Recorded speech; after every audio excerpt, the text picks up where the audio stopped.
बार कहानी हमें सीधे लेकर जाती है जसकीरत सिंह रंगी की नई पहचान तक, जो अब पूरी तरह हमजा अली मजारी बन चुका है।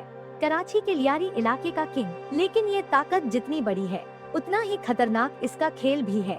हमजा एक तरफ लोकल लोगों के लिए हीरो है, दूसरी तरफ वो फंस चुका है पॉलिटिक्स, पुलिस और अंडरवर्ल्ड के ऐसे जाल में जहां हर चाल जानलेवा है। जमील जमाली और एसपी असलम जैसे किरदार उसके आसपास एक खतरनाक घेरा बना रहे हैं, लेकिन असली मिशन अभी भी वही है, नकली करेंसी और टेरर फंडिंग नेटवर्क को खत्म करना।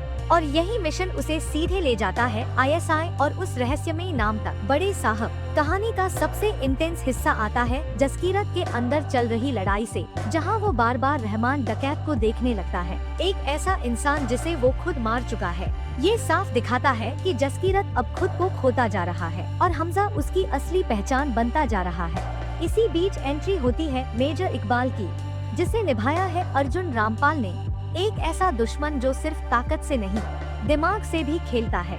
और शुरू से ही उसे शक होता है कि हमजा कुछ छुपा रहा है। पूरी फिल्म में दोनों के बीच एक खतरनाक बिल्ली चूहे का खेल चलता है, जहां हर मूव एक ट्रैप हो सकता है और हर भरोसा एक धोखा।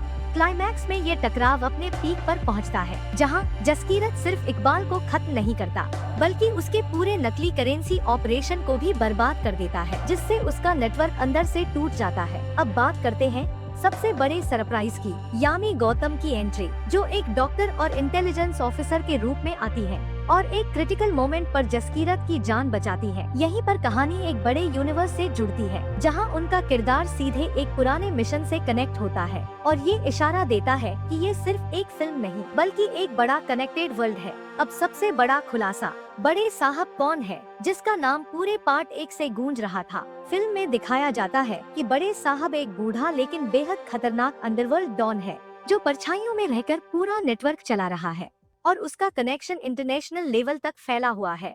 एंडिंग में कहानी एक इमोशनल और शॉकिंग मोड लेती है, जहां जसकीरत को यालिना की मौत का नाटक करना पड़ता है ताकि उसे दुश्मनों से बचाया जा सके, और इस फैसले के बाद वो पूरी तरह अकेला पड़ जाता है। सबसे बड़ा झटका तब लगता है जब इंडिया की सरकार भी उसे ऑफिशियली डिसोन कर देती है, यानी अब वो ना यहाँ का है ना वहाँ का, सिर्फ एक शैडो ऑपरेटिव जिसका कोई नाम नहीं, कोई घर नहीं।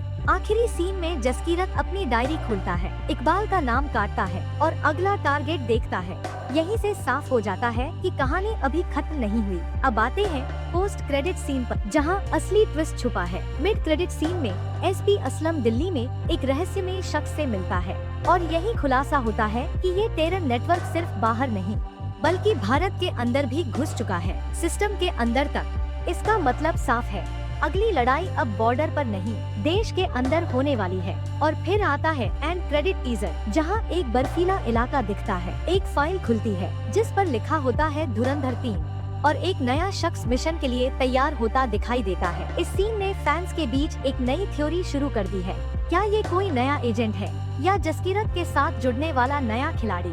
फिल्म साफ इशारा देती है कि अगला पार्ट यानी धुरंधर 3 अब एक नई तरह की जंग दिखाएगा, जहां दुश्मन बाहर नहीं बल्कि अपने ही सिस्टम के अंदर छिपा होगा। अगर धुरंधर 2 बदले की कहानी थी, तो धुरंधर 3 हिसाब बराबर करने की कहानी बनने वाली है, जहां हर राज खुलेगा और हर छुपा हुआ नाम सामने आएगा।